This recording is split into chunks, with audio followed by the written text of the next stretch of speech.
Are you serious? Are you serious? Facebook goes dark. I mean, this is weird. 6 hours of darkness. Kind of makes you think about what President Biden said when he said, I don't care if it takes 6 minutes, 6 days, or 6 weeks. Well, maybe he meant 6 hours because that's what's happened to Facebook, Instagram, and WhatsApp. All three of these, Facebook, Instagram, and WhatsApp, all down in a global outage of biblical proportion. And Mark Zuckerberg loses $7 billion personally, and Facebook loses $50 billion as a company.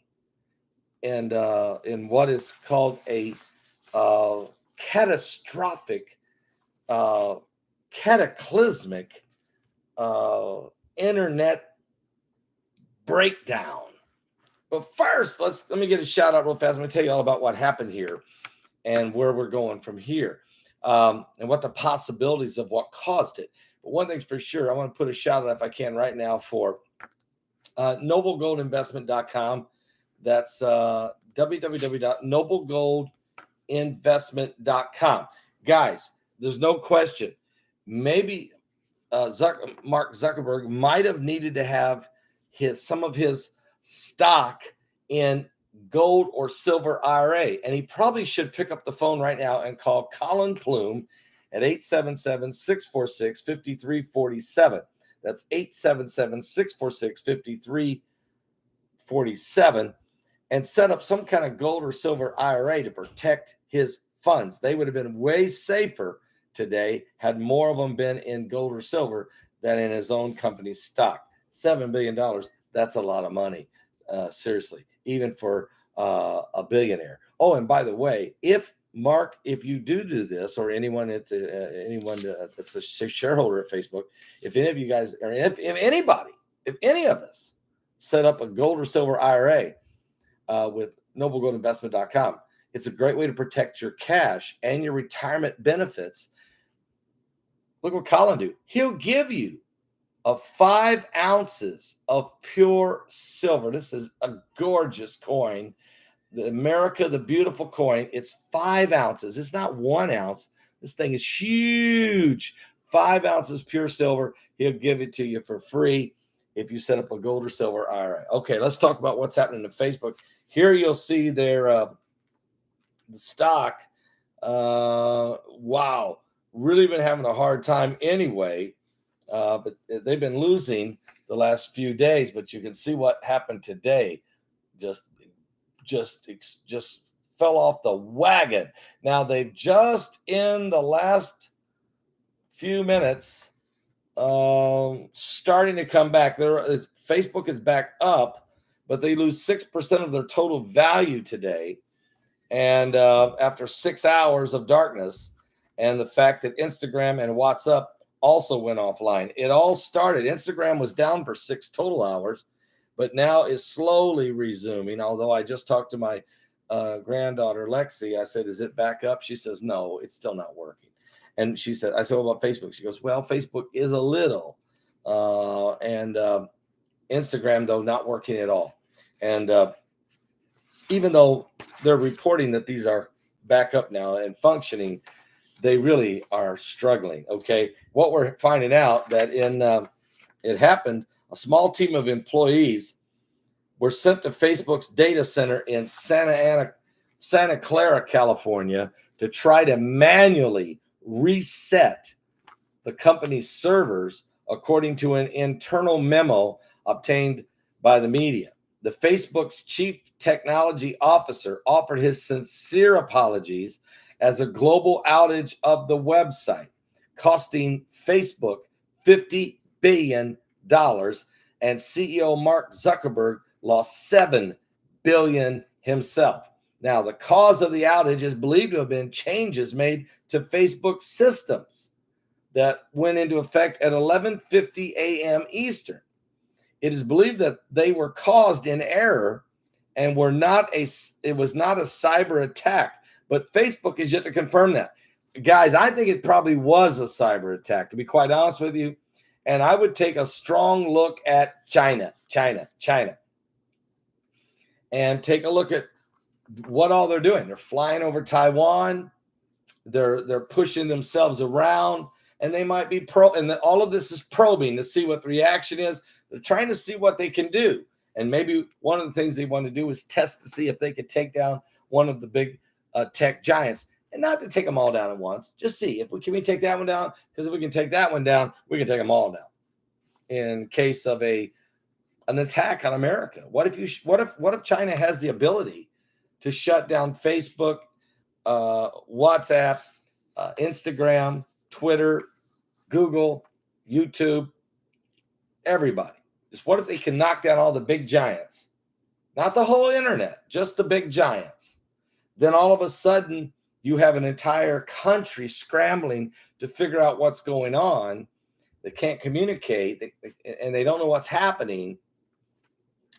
Simultaneously, the country could be under an attack, and could be very, very vulnerable. Now, at 3:50 p.m., 4 hours after the outage began, CTO Mike Schofer tweeted sincere apologies. He had to go to Twitter to do it. The Facebook CTO had to go to Twitter to tweet sincere apologies to everyone impacted by the outages of the Facebook-powered services right now. We're experiencing networking issues, and the teams are working as fast as possible to debug and restore as fast as possible. So Facebook had to tweet an apology, and they still don't know exactly what happened. They're trying to say they were not attacked, that it was not hacked, but they haven't confirmed that. Now, the cause of the outage is believed to be the changes in the software made to Facebook's border gateway protocol. The BGP allows for the exchange of routing information on the internet and takes people to the websites they want to access by helping them identify them on what is known as the domain naming system, a directory of websites. But Facebook's changes included withdrawals, which removed its properties from the domain naming system it operates, and essentially made it impossible for anyone to connect to the sites because they could no longer be found online. As the company is scrambling to fix this issue, share prices fell by more than 6%, reducing the company's total value all the way down to $916 billion, a loss of $50 billion. And for Mark Zuckerberg personally, he lost $7 billion. So the domain name system is what happened. And now, but was it really an internal error, or was it actually a cyber attack? This is still being researched right now. I have to look and say, who has the ability to do something like that? And you have to look at internally here in the United States. You have to look at Russia, but really right now, watching how aggressive this country, that China is, flying 152 airplanes over top of Taiwan, taking over the Air Force, the big, huge air base in Afghanistan, just taking it. A $1 trillion air base that we abandoned. China's got it. Okay, so they take that, they're flying over Taiwan and threatening Taiwan, and maybe they just shut down Facebook to see if they had the ability to really shut down the big tech giants. Who knows? Okay, who knows? You might say, Paul, you're overreaching. You're a conspiracy theorist. No, I'm not. As I said earlier today, the red dragon is loose, guys. The red dragon is loose, and they're the only nation that really could pull together a 200 million man army. And if you are really in the process of trying to do global dominance, you want to make sure you can dominate everything, militarily, economically, communications, medias, everything. There could be a lot of testing going on. Well, we'll see. Maybe it did. Maybe they didn't touch it. Maybe they didn't do nothing else. Maybe I shouldn't even suspect them. Maybe it's just some kid hacking in his, down in the basement, some gamer. Maybe he just hit the wrong button, or maybe he purposely said, "Hey, I did it." Who knows? I doubt it. Okay, I doubt it. This is starting to get really interesting, and maybe they're trying to retweak the system. With some of the different machines that were used, and some of the different counting going on in different countries, and the ballots and stuff going on. Who knows? Who knows? Who really knows? Give your life to Jesus Christ, the beast. 6 hours with the beast. 6 hours in darkness with the beast.